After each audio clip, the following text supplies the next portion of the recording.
Let's take a step back and talk about something foundational: creativity. Often we use the words creativity and design interchangeably, but while they're closely connected, they're not the same. Creativity is the spark, it's the moment of insight, the fresh perspective, the unexpected connection. It's where ideas are born, sometimes wild, sometimes rough, but always full of potential. Design takes that spark and gives it form. It's a process, it's a way of shaping, testing, and refining. Design is how we take raw ideas and turn them into solutions that work in the real world. So while creativity gives us the fuel, design gives us the map, the structure to move from possibility to impact. This course is built to help you build both. You'll learn to stretch your creativity and channel it through design thinking.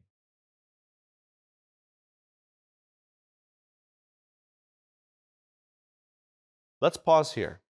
The comparison helps clarify the relationship between the two. On one side, creativity, coming up with the ideas, is both novel and useful. On the other side, design, the structure that helps bring those ideas to life. Here's a helpful definition to keep in mind. Creativity is the process of developing ideas that are both novel and useful. And that's what we're aiming for in this course.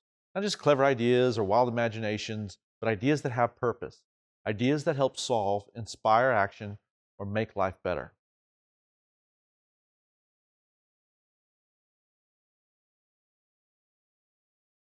So let's look at the componential model of creativity.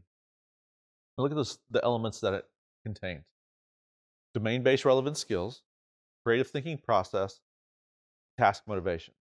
Let's break that down. Domain relevant skills are your base knowledge and experience, what you already know about a topic or a field. You build these through deliberate practice over time. Creative thinking processes are the ways you think, questioning assumptions, generating alternatives, making useful connections. This is where design lives. These habits can be learned. You're not born with them, they can be learned and strengthened. And then there's the task motivation, the internal push to keep going, to solve something that matters to you. Without that, even the best skills and strategies won't get you very far.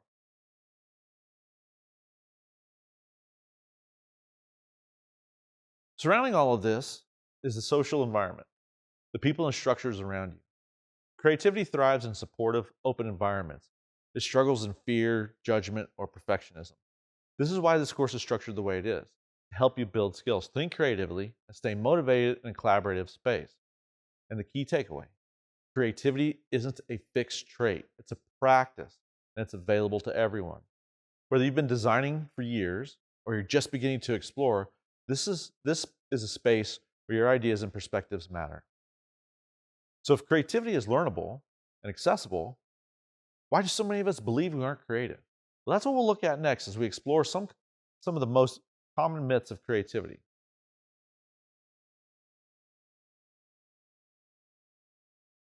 Now that we've begun reframing what creativity is and who it's for, it's time to dig into some of the most common beliefs that get in the way. This week, we're reading an excerpt from The Myths of Creativity by David Burkus. In the book, Burkus outlines some of the biggest misconceptions about creativity and how those beliefs can hold people back from thinking creatively, taking risks, or even trying at all. We'll return to a few of these myths later in the course, but for this week, I want to focus on 5 of the most persistent.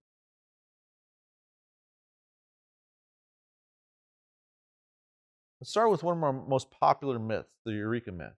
This myth suggests that creativity happens all at once, a sudden flash of insight out of nowhere. Think of the classic story.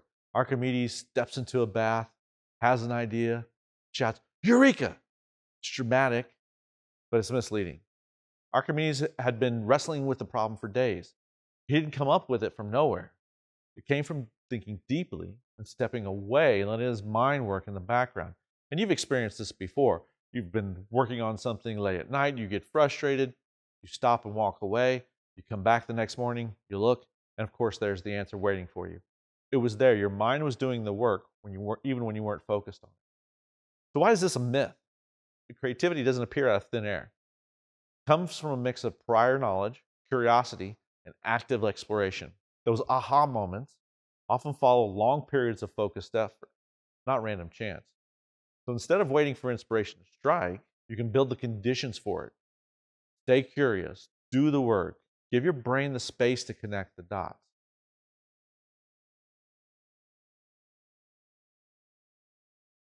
This is the idea that you're either born creative or you're not. Maybe you've heard or even said something like, I'm just not the creative type. And it's powerful because it sounds like the truth. Some people just seem naturally inventive or artistic, while others feel like creativity that's just not part of who they are.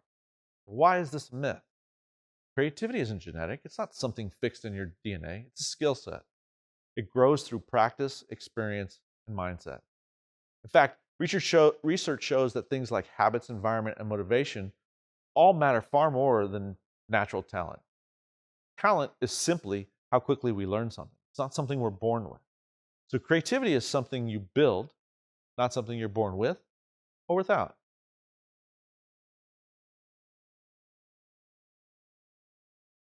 This myth tells us that creative ideas must be completely original, that unless something is entirely new, it doesn't count as creative.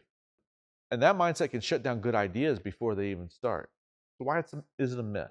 Most creative work builds on what came before. Innovation isn't always about inventing something from scratch.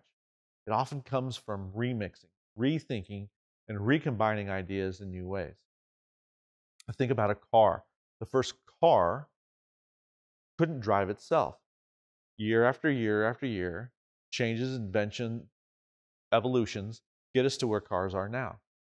Same, same part of creative thinking. This is where innovation comes from, building on what's there.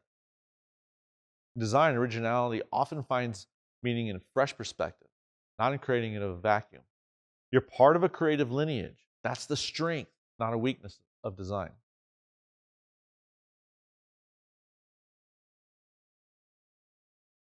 Another common belief is the expert myth.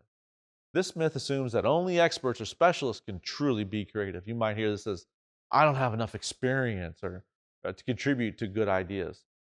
It's easy to feel like creativity is reserved for the professionals, people with advanced degrees, big fancy titles, or years of experience. This is not how creativity works.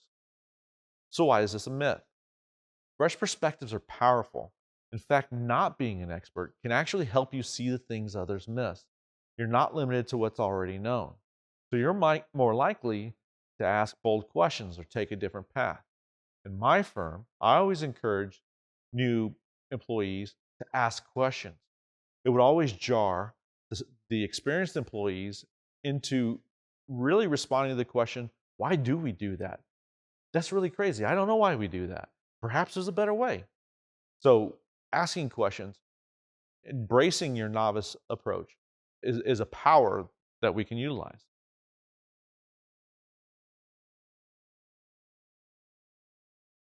Our last myth in this section is the incentive myth.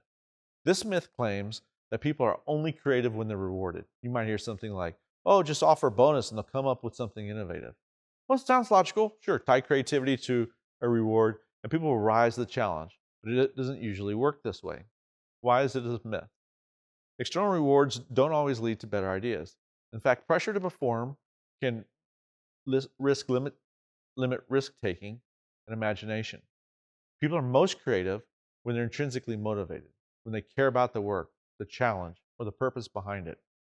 Daniel Pink wrote a book, A Whole New Mind, in which case he cites studies where across the globe, in different cultures and different economic standings, when given the opportunity to respond to an incentive, particularly a monetary incentive, only moderately easy physical labor adjusted. The hard thinking, the thinking that we do here, none of that changed.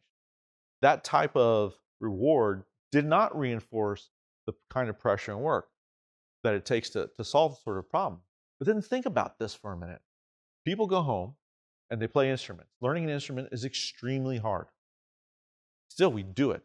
We still go, we take all the time to do that. Then there's lots of things like open source software, who nobody's getting paid for this, but the challenge, the opportunity to do it is what really generates their motivation to try to solve it.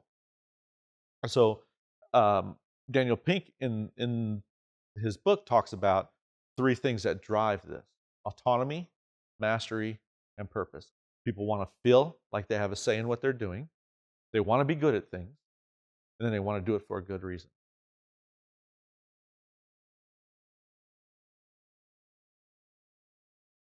This week's reading will give you a chance to reflect on which of these myths you encountered, maybe even believed.